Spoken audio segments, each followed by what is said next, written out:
Where's the gonger? Good afternoon, everybody. We are in Tuesday, October 19th. It is our quarterly workshop. You are watching us on the Beaufort County channel, which is Hargray Channel 9 or 113, or on Spectrum Channel 1304. And we are all in attendance, and we have one that is remote, Mr. Toomer. So we are all present. Are there public comments? There are no comments on, and during workshop items, we only take comments on agenda items only. So let's move on to workshop agenda items. It's the overview of the 21-22 Strategic Action Agenda, Historic Preservation Initiatives, and Unified Development Ordinance Amendments. This is a workshop, so you're taking advice from us, and you're up. Yes, thank you. I don't know if you wanted to, I'll just go ahead and get started. All right. Glenn, any of y'all, jump on up. I'm standing here. We're going to try to make this as informative yet informal for you as possible. New title. What's that? With a new title. Yes, with a new title. That is correct. Thank you. So we're here for this evening for discussion and direction on the proposed amendments for the Unified Development Ordinance, as well as other items related to historic preservation and historic preservation incentives. Just quickly, we've got some, we've recently approved some UDO amendments related to the Old Town Historic District. I'm going to go over some additional ones that we're bringing forward to you. And then we've got the Historic Resource Survey, just give you a very, very brief overview as to what's moving forward. The proposed amendments are related to terms and definitions, designation of contributing resources, and the proactive preservation. And then at the end, we're going to go through the incentives, including property tax abatement and grant programs. Very quickly, as you see on here, we had various UDO amendments related to preservation that came through back through July, November, and then March of this year and August of this year related to the architectural standards. If you remember, that was dealing with the building widths, where we changed the building widths to the lot widths to the minimum of 50 feet. The short-term rental uses. Then we had the the design standards related to the building types, and that was that maximum building footprint that we just changed recently. And then the various sign amendments that we had, dealt mainly with the intent and criteria and just clarifying the types of signs.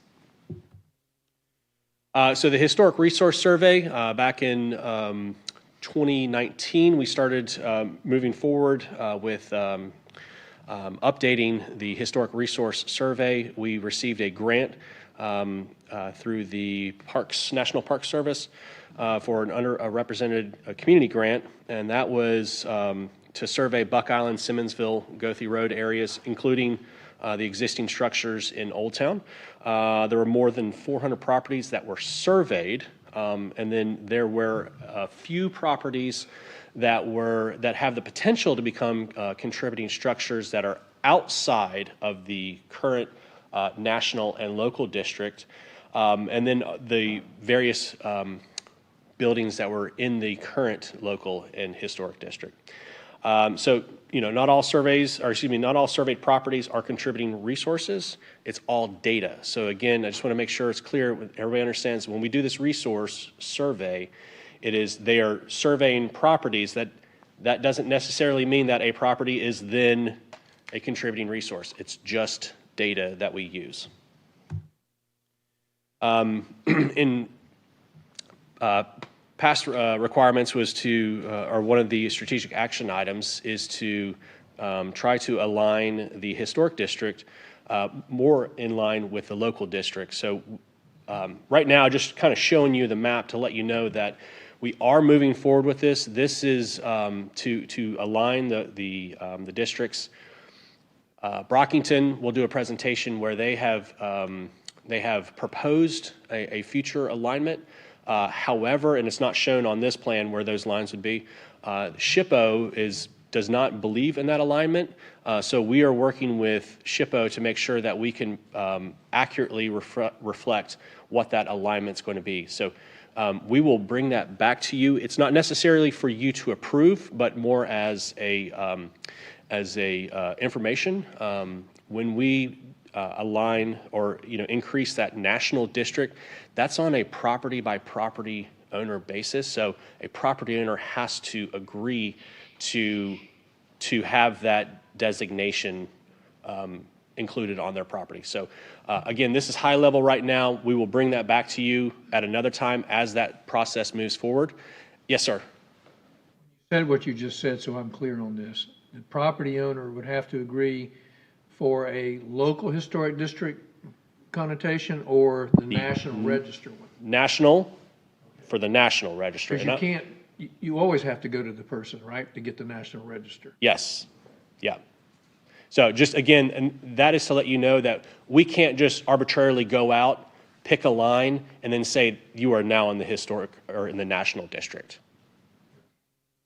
So you're talking about area, not houses, because we all know to be on the like Campbell Church and Church of the Cross, those owners went forward to get that owned. You're talking about an area. That was for the National Register of Historic Places. Okay. That's an individual designation. Okay. Yes. There's also a historic district designation, which basically is the same process. Okay. It's just a collection of individual contiguous structures. So we went through that process when we did the original district, and That's now right. we're wanting to change it or not. If we change it, then do you go back from the very beginning and ask everyone, or just the new areas? No, it would be an expansion. Okay. There's two things we can do. We can expand it. We can also contract it. We don't have to go back and ask for owner consent again if you're already in the district. Okay. Sure. We would probably communicate with them to say, hey, we're expanding the district and you're already part of the district. That's not a requirement for an expansion. Okay. So that will come back in the future, more again for that informational purposes. So from next steps, on December 14th, Brockington Association and Associates are going to come to do a presentation of their findings.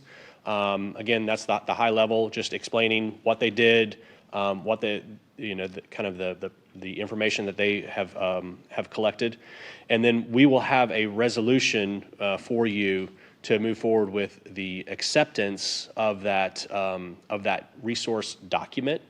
And then I've got some more information to go into about that as well. So just bear with me, please. The next item that we had was dealing with the Udl Amendments. So we have various, we have three different ones that are coming forward. One is the revised terms and definitions, and that's for the contributing resources. Currently, the way that our definition is set up, it says that any historic resource survey, we base contributing structures based off of the most recent historic resource survey. Well, as you remember, what I just said is that this 2019 historic resource survey, they surveyed over 400 properties. Now, what happens is if we keep our definition the way that it is right now, that means that all 400 of those properties are considered contributing structures, and that's not it. So what we are doing is we're updating our definition to make sure that it reflects the 2008 survey, and that's the survey that town council designated and used as their, we're going to say, the list of contributing structures. That's the 84 structures that we actually 82 structures and 2 coves that we have as contributing structures. So what we will have that's coming forward as well is a map, that contributing resources map. And as you can see, granted, you can't read it because the text is so small, but that lists out all of the structures and the 2 coves. So in that December meeting, and I'll highlight it again here in a second, we'll have a resolution for you solidifying, this map as the list of contributing structures. It's not changing. It's not changing from what we have right now at all. So I don't want you to think we're not adding or removing anything at this moment. We need to have a base to start with. So in the future, as you guys move forward, if someone were to come in and they wanted to remove a designation or to be added, like we have a base to start with.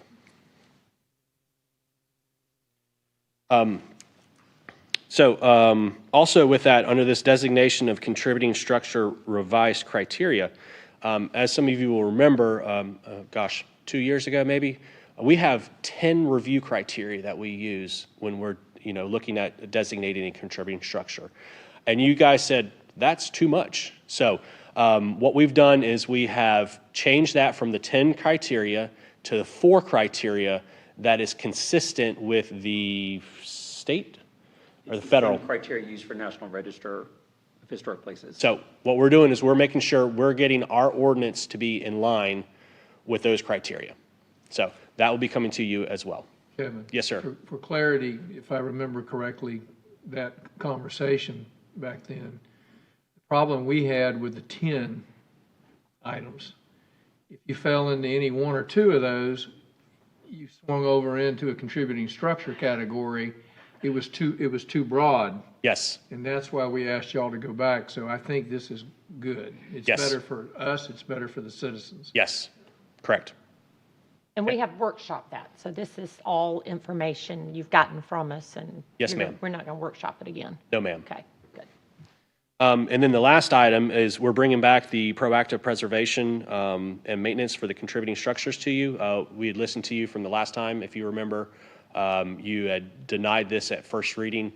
There were some concerns in dealing with, I think some of them were changes in having liens on there. So we've updated that, and we're going to be bringing that back to both Planning Commission next week at their October meeting, and then to you in November. So again, here, kind of the next steps, the various UDO amendments going to Planning Commission next week. We'll have a first reading in November for you, and then a public hearing, second reading in December 14th. And then that's where I was referring to the resolution to adopt that contributing resources map that I showed you a minute ago, as well as the historic resource survey, which is the data. And then what we've done is we've made this all have an effective January 1 date, and that's because of the incentives that we're bringing forward. We want to make sure that everything kind of lines up and we start fresh in the new year. Now I'm going to pass it on to Glenn. I'm going to let Glenn come up and talk about some of the incentives that we're moving forward with. You want comments on what you? I'm happy to stop and take questions on these while it's items. fresh. Larry, did Yep. you have questions of any of that you just saw presented? No, actually, I can't see anything, Lisa. It's not, they've got the Hilton Head Council meeting on the county channel at this time. Uh-oh. So I'm listening, and I not at this time. I don't have any questions. Okay, if you pull up the email that Kim sent you and click on that link, you can kind of follow along of what he's saying, but I'm... Or what you should be able to try is, there used to be, if you can watch it on your mobile device, or computer, laptop, iPad, there should be a request to change preferred meeting, and you should be able to click on Town of Bluffton. Are you watching it'll on give you 2 TV choices. or on a computer? That's, yeah, TV, I don't think you can choose. No. If you go on the internet and go to Beaufort County and watch live, you can pick which one you want to watch if you want to switch over. Okay, well, keep listening. Just use that 1 cent. Mayor Selka, if you want to inform Mr. Toomer and let him know that we're happy to sit down with him and go over this information, A workshop. just so that way we're happy to talk to him individually about everything that we're talking about So, tonight. any questions, Larry? If you want to come in, this is a workshop and over, at some point soon. You can come sit with Kevin and Glenn and Heather and Stephen or whoever and go over it. Okay. Okay. I just had a question before we get to Glenn. So I read through this, the designation of contributing resources. I just want to understand. The last couple of sentences, additionally, the designation process is proposed to revise to make clear that the Historic Preservation Commission serves as an advisory board to council. Is that just in the designation of contributing resources? Is that what that means? Give me 1 second here, It was in please. your report, page 2 on your report. I just didn't understand why we noted that they were an advisory board when they so stand alone. Is that just on this one amendment? Sorry, if you don't mind, No, where did you see that? Go down. Additionally, now go to the next page, that last little sentence.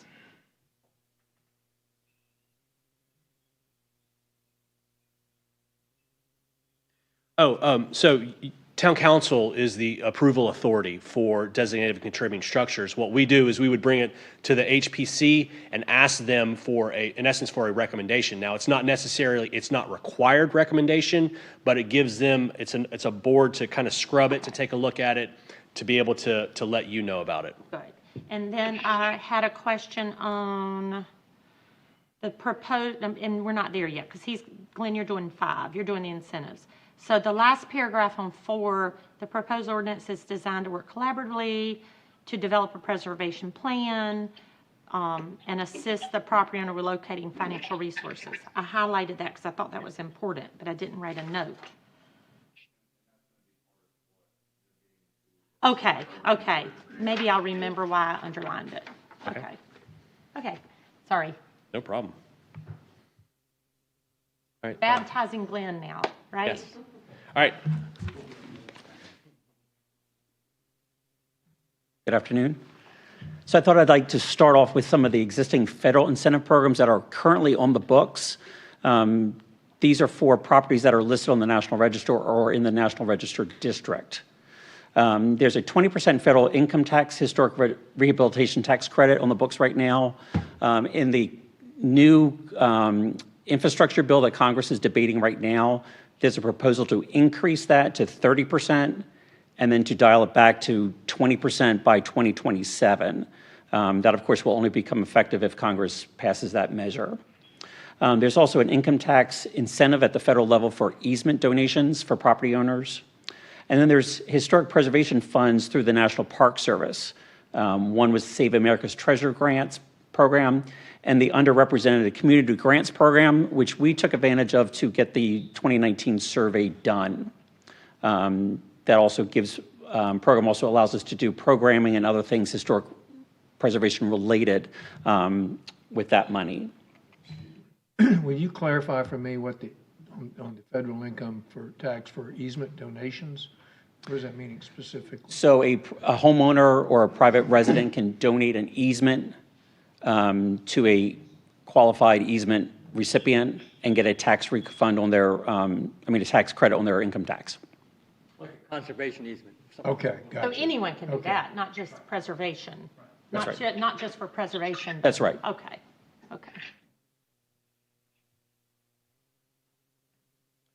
At the state level, South Carolina also has their own incentive programs. Again, these are also for National Register listed properties and also for properties in a local district. There's a tax credit, 10% on your state taxes for income producing properties. That goes up to 25% as a tax credit if you're an owner occupied property. There's various property rehabilitation incentives that the state offers. And then various matching grant programs through the South Carolina SHPO. Some of those funds actually get dispersed through a CLG. Bluffton is a CLG, which is a certified local government. And as a CLG, Bluffton would have first crack at some of those funds. Are there time constraints to the state's incentives? No. In other words, if you live in the property and it's 25% rehabilitation, you stay there 3 years and then want to move or sell it. I'm not aware of any specific time frame. We'd have to look into that. The match on the matching grants through SHPA, that would have to go through Bluffton, right? The last 2 bullets kind of are together. Yes. Does that mean that somebody living on 27 Smith Street can apply for it, work through us to get the funds would come to us and then we would disperse it? Is that kind of how they would do it? Yeah, so the funds are generated through, I think it's from offshore drilling, goes through the federal government to the SHPOs, all 51, and then it comes down through the CLGs. As a CLG, we would be the dispersing body for that. Okay. And then the town incentives, these are what we're proposing. We have the Bailey Bill program, which is a property tax abatement program. And then we're proposing 2 grant programs. One is a grant program for commercial, nonprofit, or institutional properties, and then one is for residential properties. I'll take you through those details now. The Bailey Bill program is a tax abatement program. We're setting it up for owners of contributing structures within the Old Town Bluffton Historic District, which actually also encompasses the National Register District, who rehabilitate their structures in accordance with the program we're setting forth. We're requiring them to go through a similar program like we would have with a COFA. So HBC would review the application, take it through the standards to make sure they're actually doing the right thing to the property. The goal is we want to make sure that that property stays in good shape. And then when the program is done, when the work is finished, they would get a final certification, which would then give them the ability to get that tax abatement. The tax abatement is actually for a set period of time, anywhere from 5 years up to 20 years. So as the law is written, for the minimum expenditure, 20% for 5 years, maximum time period is 20 years for an expenditure of 50%. This is based on value of the property, and how much money you're going to be spending would be how much you'd be getting off on your taxes for the period of time. We ran some numbers for you just to give you a sense of how much money we might be talking about. This scenario is for a 20-year period, spending 50%. For residential, that first column, your increased value due to the renovations for $50,000. You're actually avoiding annually, your tax payment would go down by $770 under that scenario. After 20 years, you would have saved yourself $15,000 and change. For a commercial property, same scenario, spending to increase your property value for renovations up to $150,000. Your annual tax payment savings is $3,400 and change. Over 20 years, that's $69,000. So it does have some benefit on the long run. Question. Yes, sir. So is this all encompassing? In other words, this is the town and the county, or the town and the state? This is just the state This only? is just the town. Just the town. That's right. So that you could still apply to get some credits through the state, You could. right? How about the county? We're not at the county level at the moment. That's something we can look at down the road, but this scenario, the way we had the Bailey Bill set up right now, it's just your local taxes. The reason I broached that is obvious. I think that it would behoove us to maybe reach out to the county if they don't have anything available like this, to get them on board, because it helps us all. I believe the county did pass it. Did they? I mean, I know we've talked about this for years and years. And I know the city of Beaufort passed it. They have to get the county to give an okay. And I thought the county passed it, and I'm looking at both of y'all to see. Maybe y'all can find out. Okay, yeah, the county, you are correct. The county does have the program, and we did research. The next steps that we could do is, we didn't want to slow down this process by any means and continue forward. We can go to the county to request that they abate the taxes as well under the same program, whatever is adopted, and also the school district. However, I don't know how successful that would be at this moment. Maybe, certainly we can move forward with that, but we wanted to at least move forward with the program and the tax incentives for the town portion, and then move on if that's council's directive. But if the county adopted then you could add it, on we're more. county residents too. I mean, if the county adopted it, only people that live outside of the town and the county can get the county proceeds, or wouldn't we all be able to get it? I don't believe, well, we'll look into that for first reading. Okay. For I sure. keep reminding, we're all county residents. Yes, it makes perfect sense and sounds logical. I know when we went through that process, I believe there's some extra steps that we need to go forward with, but we'll definitely get that finalized before we come back. Okay. Is commercial considered a rental or an actual commercial business? What is commercial stand? It can be rental. There's some guidelines of how rental would work, but it's generally traditional commercial business establishment is deemed commercial. We did a similar analysis at the low end of the range for residential, increasing their value due to renovations by $10,000. For the 5-year period, you're saving yourself $770. Conversely, for commercial property, increased value by $50,000. After 5 years, you're saving about $5,800. So a little bit less, but still something to help out. The type of work that we're looking at for the Bailey bill would include things like repairs to the exterior of the contributing structure, any alterations that are needed for the exterior, new construction, which includes site work at the property. For a public building or a commercial contributing structure, they would be eligible to include things like interior alterations, but it has to be for primary public spaces. And that last one, any remaining work where expenditures are being used to satisfy their minimum expenditures for rehabilitation, including mechanical, plumbing, and electrical systems. All those types of work would be eligible under this program. Go back, please. I'm sorry? Number 3, new construction on the property on which you contribute. It would give incentives for new building? Not new construction to replace the contributing structure, but anything that enhances the contributing structure. Added to it. Added to it. Same structure. Right. So in this case, they're not allowed to go tear down the building and replace it with something else and get the Bailey bill.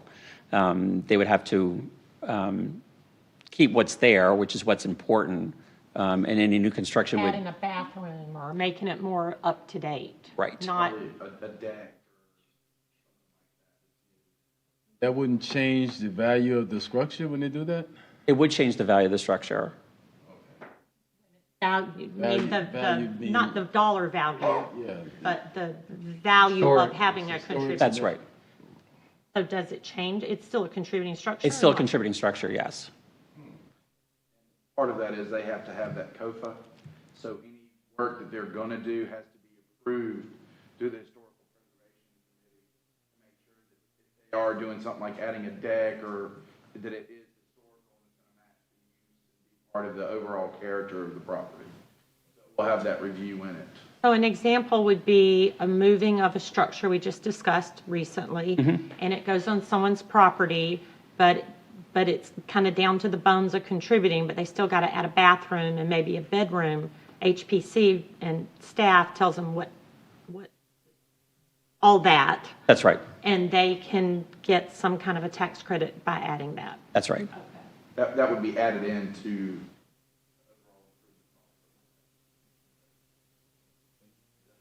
That's right. Okay, thank you. Question, Yes. just so I know, because this is a workshop, are you wanting our comments on 5 to 20? Is that something you'd rather do at a formal session? What do you want from us on each of these, other than us listening and understanding? We've set it up that we have a little bit of leeway of how much we can offer. We can do a 5-year, we can do a 20-year, we can do something in between. We looked at other jurisdictions throughout South Carolina and also some other areas. They're all over the map. So do you want our suggestions Yes. tonight?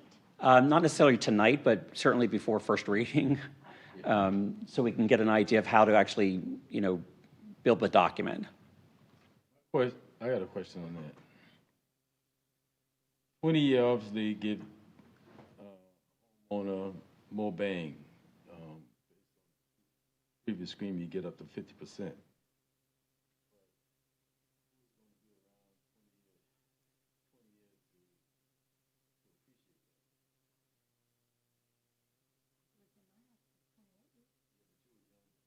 Yeah, But there are young people now taking on these contributing structures. I think I'm not opposed to it, but let me explain why, is because you saw some of the tax savings, for example, $770 from the town. When you get into abatement of these renovations to these historic structures, as we already know from Garvin Garvey or what we're doing with the Squire Pope House, it's enormous. So these are small sums in a big sea of things. So I think it's a tool. They don't have to take it. They don't have to go the 20. But if you give it to them, you've given them more of an opportunity to maybe bring in more income over a long period of time. Can we let them decide if they'd rather do 5, 10, or 20? Maybe they'd rather do, because if they sell it, that goes away, right? Or no? Does the... I'm not sure what happens to that. I would have to look at that. We'll take a look at that. So we're kind of setting it up to have the options of if you are in that 20 to 30 range at 5 years, and then like the 30 to 50 range at 10 years, and then the 50 range for the 20 years. So there would be options that someone could choose.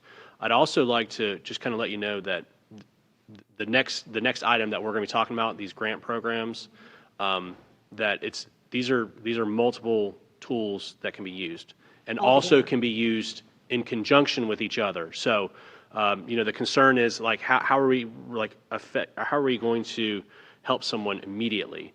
That's what he's going to talk about in a second. So we have a short-term grant, so to speak, and then this is that long-term continuation throughout the life of it. So I think that might help with some of that portion. I suggest, go on. Oh, Bridget. sorry. And I do have so I was able to research really quick and find out that, yes, the Bailey bill does follow with the sale of the property. It's just that time frame. So it does benefit future owners. Well, my suggestion would be to look, and Beaufort's been doing it a lot longer, and we've all talked about it at the same time, and they passed it much quicker. I'm curious what Beaufort is doing. Curious what is another city set up.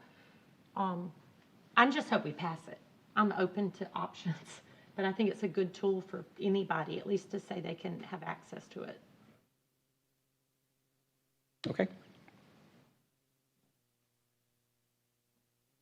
Wait a minute, Larry, did you have any questions, or are you still just listening? I'm still listening. Okay. I'm fine. Okay. Okay, now we're going to switch gears to the more, I think for me anyway, the more fun stuff. This is the proposed grant programs for the town. We have 2 programs set up. We have a grant program for commercial, nonprofit, or institutionally owned properties. There's an initial funding, $200,000, which comes from ATAX money. That program requires a match, and it will also require the HPC to review, go through the COFA process to make sure they're actually doing the work that they should be doing and not doing something that's detrimental to the contributing resource. And also at the end of the process, once everything's certified, the town will accept a preservation easement, which will be held in perpetuity. The town presumably is going to be making potentially a large parcel of monies outlaid. So this is a way to, guarantee that the work is done right, but also gives the town something that they can hang on to for the life of the property. On the other side of the coin is the Bluffton Historic Property Assistance Fund. This is for... Can I ask a yes, question on ma'am. the other one? You say commercial or nonprofit property owners. Nonprofit property owners, is that like a Hayward House? This would be like Hayward House. Okay, okay. Church of the Cross would fall into that category. Campbell AME would fall into that category. Okay, so for the residential side of the coin, the initial funding is for $200,000. This is a dollar-for-dollar reimbursement of the costs. So the idea would be the homeowner hires the contractor, gets the work done. The town would reimburse for those costs dollar for dollar. Again, the Historic Preservation Commission is involved in the review of the projects to make sure that they're not doing anything they're not supposed to be doing. And again, at the end of the process, the town would be receiving a preservation easement on the property. That's where my question came in under number 5. It talked about it would be awarded based on income and need, and have we determined yet what that income or need? We have not. That's something we would be happy to take guidance on. I personally think it's going to hurt some people who really need it because of what they make, but they can't afford this thing. I don't prefer the income on it, maybe and or, because there's more need. Maybe there's need, but their income is going to kill them. So we could put income and or need to give some flexibility. So part of the conversation we had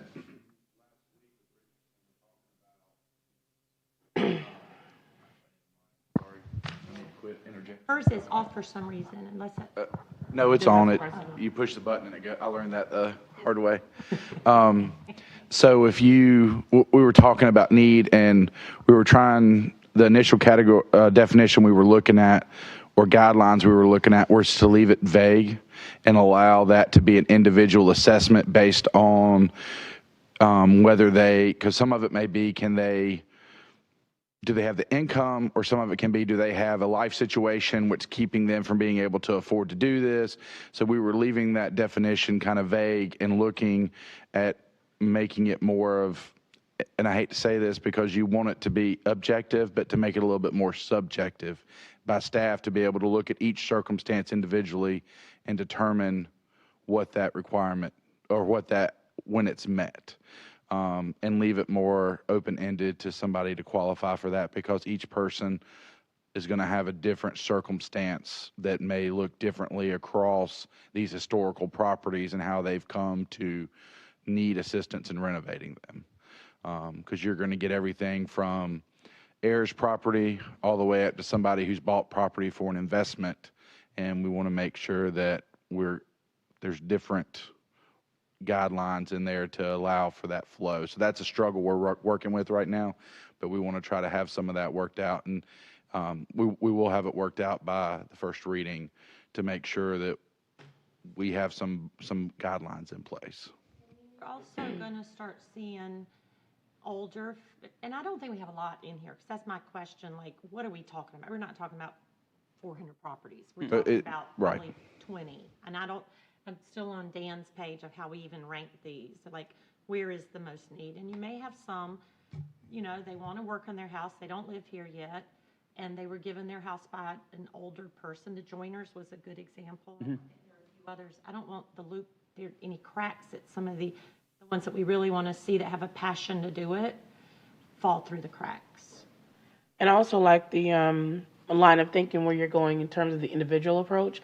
I would even say, like, if we could come up with some type of maybe tiered approach to it also, in terms of we do want to encourage those who see right now their contributing structure maybe as a burden on their property, because economically they don't have the means at all to do any type of renovation. And so if we're trying to encourage a younger generation who's disconnected right now from that for those financial reasons, I think it'd be important to not take a one-size-fits-all approach to it, because where they are, opposed to someone who may have several properties and is, has the time to renovate this one, I don't want them to be, placed at the same marker as someone who is struggling even to keep up with the taxes on the property. Fact specific as opposed to subjective or objective. Project stands on its own 2 feet, and it'll be reviewed properly based upon the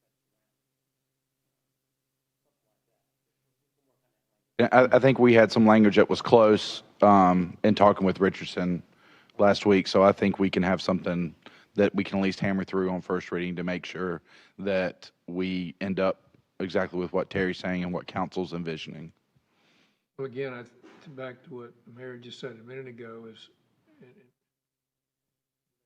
creative, but of all the units that we have that are contributing structures, there are those who think we can save every single one, and get into the dollars and the people that actually are going to suffer trying to make that happen. I don't see it that way any longer. And I feel like, again, maybe repeating myself, I think that something has to be brought forward, maybe where staff ranks the value in their opinion and let council have some input on top of that. You know, for example, you don't want to go knock down the Hayward House. You know, that would be at the top of the list or near the top of the list. And maybe there's somebody over here to Bridget's concerned that has absolutely no means whatsoever, even with the criteria that we're laying out to try to help people to preserve as much history as we can. Maybe they're in a building that is wouldn't rank on a scale of ratings something similar to the Hayward House or the Squire Pope House. So I think we have to be a little more creative. Maybe that's the goal that y'all are going to. But it gives council and future councils the opportunity to listen to the constituents that have a real tough time trying to do something. And we're going, well, maybe it's not a house that's the top of our list anyway. You see? So, I mean, it's a fine line. It would, I go to the Sarah Riley Hooks house, and I know I had people that wanted to buy it when it was listed, but they would have not qualified, you know, need, and none of that would have worked, but they believed in the history of it and would have needed some kind of help. Or somebody could have bought it and gone the same route as we saw recently, and they'd asked for demolition, and you have a family that's removed from it, but we all know how important some of these are. So I'm really want to ride around, and even with council, some of us, to look and get y'all's ideas and hear our ideas, and let's find kind of a tiered. You're on the right track. Yeah. Dan. What, Larry?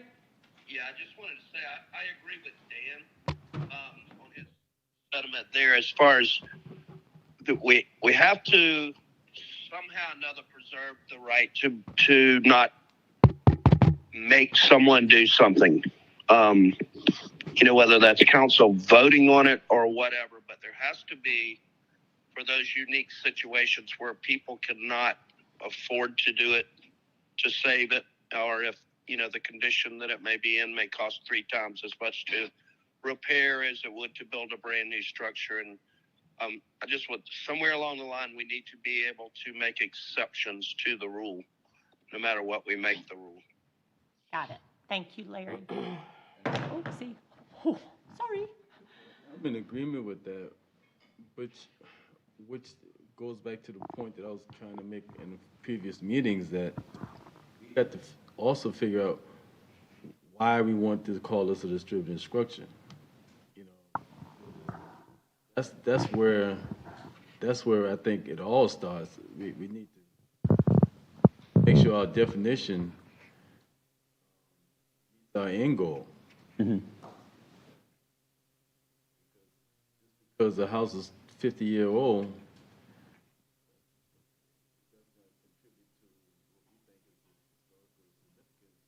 down. So taking his thought, I guess what Kevin was saying a minute ago, where we're going to bring it down from 10 criteria down to 4. Right.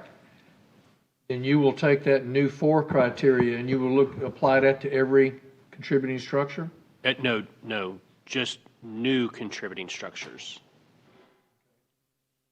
The old ones, we all get We've a already look got- at. And They're They've already already signed contributing and agreed. structures, Okay, yeah. got that. So for example, if a structure is in the National Register District from 1996 today, it's already met 2 of those criteria under the National Register rules, because that's how they got on the National Register in the first place. So in looking at the other part of the 82 contributing structures, you know, I can make an argument that they would meet one of those 4. I would just have to do a little bit more homework to make sure that, yes, I can, but I believe I can make arguments for all of those under the new 4 criteria. And I think we use our partners on, and we just lived it, you know, and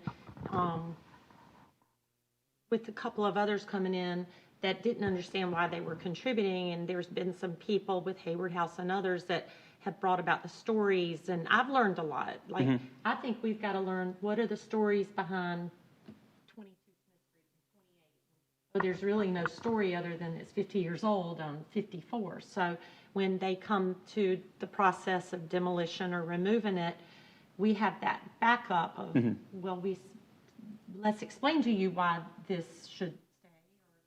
Right, it really has no significance. There's no story. There's no line of who lived there and what they did to make Bluffton what it is. So I think we can do all of that and make it easier. And I'm going to end, and I know Bridget probably will bring it up because she has said it before. All this needs to be in a really easy for dummies booklet. Online and everything. It's confusing for me just in the bullet point. Have someone that can handhold someone and really talk to everyone about it. Right. So. And to tag onto that, that's part of the conversation we've had as staff, is when all of this is done, if council approves all of it, we get all these plans in place. You saw it goes from federal to state and down, hopefully county, if we can figure that out. And us, we want to make sure that, you know, what we've talked about is reaching out to each of the 82 contributing structures and let them know, hey, these programs are available. Reach out to Glenn. He'll walk you through the process. We will do, you know, come in, let's have a conversation. Let's talk about the story of your house. Let's talk about this, and let Glenn be that point person for those 82 properties that are within that national, that's on that contributing structure list. So that's part of what we're working towards as this is put together as well. I had my notes. Stephen, you approach the county. It's a thought. It's a suggestion. You know, like the mayor said a while ago, Beaufort's got a lot of history. You know, Port Royal's got some history. So these other partners that you have at your level or Heather's level,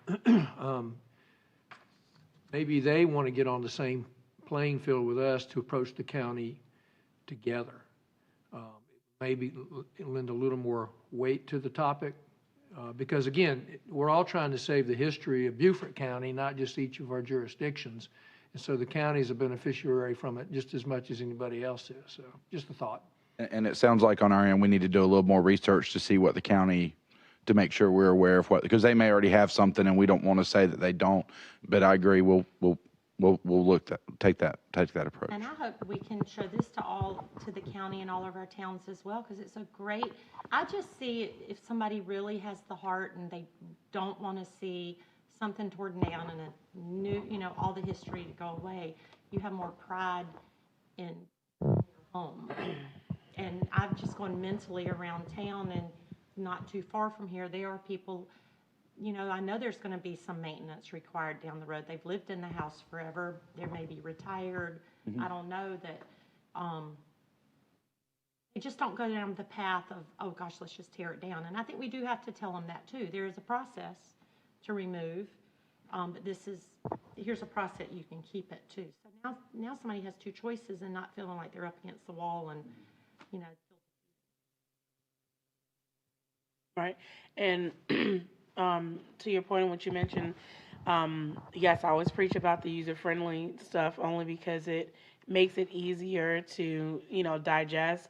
And then also, we always want to have that avoidance of making people feel saddled down with something, and that we're adding like another layer of bureaucracy onto it. So so much red tape, you know, with it, it's kind of like, I just want to be done with it. I don't even care what programs or incentives you have. I'm just kind of over it. So I think if our approach, you know, meets them to where it is digestible, and they have the option to kind of pick and choose what they want to do, it doesn't seem like they're being forced with two choices, more so that they have two choices. That's right. So I also wrote, you were talking about the easement, and this might answer it, but will there be any assurance that anything we give, that the repairs will be completed? I guess there is some protocol. If they get money from the town, is it pay upon receipt? I mean, how? Yeah, so for example, for the residential side of things, they have to have the project done to get the reimbursement. Okay, so they have to pay, Right. hand a receipt, or does it have to be completely done before? Well, in some jurisdictions, they require the contractor's receipts, the paid contractor's receipts. You wrote the check, here's the canceled check, we'll give you the money back to prove that the work's done. In conjunction with the Historic Preservation Commission going and saying, yes, we sign off on this, you did this the right way. It's not just the contractor went in and did something. It was actually up to standard. Again, that's still a hardship because now they're gonna have to have the money. Well, he said that's how it's done. Maybe we can be more flexible. Oh, I mean, based on what you said, we wanna make sure that the work is done. Well, the contractor could give the receipt to the town. It doesn't have to be Yeah, paid by the owner. that's on that case-by-case basis. We'll work on the program, the language, kind of what you're referring to. And instead of making it to where the property owner is paying the contractor and then we're paying the property owner, we'll just bypass, in essence, the property owner. And then, obviously we have to have a budget in place ahead of time. And then based on what funding is available, and then, we can go from that step. And then as, the contractor is working on it, we are then just paying the contractor. So, Like a lend, it's just like Yes, a like a- loan. Yeah. And a Like banker going out. building a home. Yeah. That would be part of the hardship guidelines we can put in there if they qualify, yeah. I think that's kind of that's what you're looking for, and that's what we can make sure to include in there. Then we know we have a builder with a business license. Right. Okay. That is awesome. I do, but you weren't here, and poor Chris. Poor Chris got strung with, I think, both of us on one individual, and it was just so greatly appreciated because you lived in a historic structure, and I do want to give you a thank you because setting this all in motion, because you had a lot on your shoulders and before Stephen arrived. So thank you for Live in a historic question. Chris does? Chris lived in a historic, I learned a lot about Chris. Connecticut. Is that Unionville, Connecticut? Don't live here, bye. This is wild. But a young guy, lived in a historic structure, and he kind of understood a younger person, and it was. Connecticut has a lot of historical structures, don't they? So are we at the end of this? Oh, I thought he was waiting. No, so the only thing I turned the page and I was done. so the only thing left I want to leave you with, these are some other preservation grants that are out there. T-Mobile has a hometown grant program. We're currently putting together an application for the Squire Pope Emergency Stabilization Plan through that grant program, which looks like a really interesting program. National Trust has many programs available to nonprofits, public agencies. And then, of course, Preservation South Carolina has their Low Country Preservation Fund, which we can tap into for certain projects. I just became aware of a new database that the National Trust is advertising for potential grants that are out there. We're talking grants, they say there's 7,000 grants available. So there's plenty of money out there that we can tap into for different projects, all case by case. In my personal view, there's no lost cause. So just me a little bit harder to find, but I think we can find it. We can do this for private property owners as well? Or There's private properties, public properties, nonprofit properties, all kinds of different criteria. Also, with our grant programs that we're looking to do, that we would allow for the double dipping, so to speak, meaning that if someone is going for a federal or state type of grant, that they could as well go with the grant programs that we have.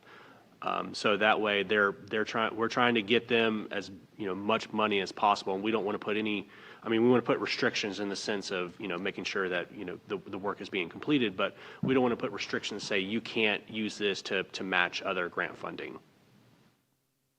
So a good link somewhere with all that once you get into it would be awesome, because I have really tried to help people over the years, and it's going to be nice to have a go-to place. Right. So that's amazing. Yeah, and when we put together the final homeowner package of here's what you're eligible for, here's what's out there, we will include all that information so they can go and they can investigate on their own, or they can come back to us with questions, because there's a lot of resources out there, and we'll make sure that everything's in one place for them. Are there grants that would fund local government for this same desire to say, okay, but we want to bank on this. We want to have it in our bank and use it for historical preservation. But there are banks that would just, we could say, okay, now we know we got $4 million sitting here to preserve our historical district. Right, so I haven't found a grant yet for a town or a municipality. I'm still looking for that. But for the private homeowner or the business owner, there's lots of grants. I just don't know, I haven't found one yet for, for someone like, the town of Bluffton to be able to use to build a program. The reason I asked if you were at the end of your program, and I'm assuming you are, so you can see the dates on here. Yes, sir. And I liked your comment a minute ago about no lost cause. I mean, we all feel that way up here sitting here. We'd like to save every single thing, and if humanly possible, we will work that direction. But I just wanted to take the time, when staff, Heather and all y'all and Kevin, everybody that was involved first came to council here, I don't know, some weeks back, months back. This is when the system is working. I feel really good about what I'm seeing tonight. I feel fantastic about the effort that staff has placed into this. You've certainly got what we were trying to convey, and you've given us far more tools in the toolbox, and it makes it better for all of us, especially to try to keep our history here, and the folks that are looking for a way to try to do something that just financially can't. So I'm really proud of the process that we all went through. This is really great work. Great. Great team. I totally agree with Dan. I was almost in the same thought process that staff that get energized and passionate about trying to fill the desires of council, that's when I feel like I want to run for council again. Okay. That's great. Seriously, this is what we need. We need to have. You might have heard me say it in a few other places that staff and council have to be on the same page. We got to work together, and this show that our vision and our purpose lining up. Staff is not ahead of council, and council is not trying to do your job. I'll get Lisa back. Don't worry. Okay. You did so well. So in these items, the next steps are going to be on November 9th, you're going to see the first reading of the Bailey Bill at Town Council. Second reading will be at the December 14th meeting. At the same meeting, there'll be a resolution regarding the grant programs for you to take a look at as well. And then just a kind of final summary here is we have those UDO edits for the recommendation going to Planning Commission. As you can see in November, what I just said, the Bailey Bill and the UDO amendments. And then on the 14th of December is the presentation of the survey, the Bailey Bill second, UDO amendment second readings, and then the resolutions for the resource survey, that contributing resources map, and then the preservation grant programs. And what we'll do is we'll make sure that we actually have a presentation of that grant program for you. Are you, as a courtesy, sending this to letting HPC know what we're doing? We've been informing them along the way. Yes, ma'am. So before we wrap up, we did have a conversation in preparation for this meeting today. One of the other things that we're looking at, and it's not on here because we've got to figure it out, is we're looking at last year in the budget, there was set aside, I believe, is it $100,000 for reforestation? and and tree remediation. So we're looking at trying to figure out what the guidelines and principles are for that, and maybe look at the potential of expanding that into the historic district as well. So like if there's trees that need to be replaced, that we have funding to replace trees that are dying or in disrepair or dying, or if they fall during a hurricane or whatever, that we can replace them with trees that we want to be there, not just let them go. So there's other things that we're looking at as well that may come, but we've got to get all those in place. So we wanted to get the primary ones for the properties in place before we tackle some of these other random things as well. So you'll see those coming too. Welcome. Thank you. You did great. Thank you. Anything else? Y'all good? We have executive session. There are 2 items: discussion related to personnel matters regarding the Bluffton Police Department, FOIA Act 3470A1, and contractual matters regarding Town of Bluffton and Beaufort County, FOIA Act 3470A2. So moved. There's second? Any discussion? I missed y'all Tuesday, but y'all did awesome. And it's the quickest council meeting we've had yet. You beat Larry. Executive session killed it. Executive session killed us. I wasn't there. All in favor, state by saying aye. Aye. Opposed. We are in executive session. Larry, hold on. I'll carry you into the room.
Is there a motion to move out of executive session? Is there a second? Second. Happy wedding, Kim.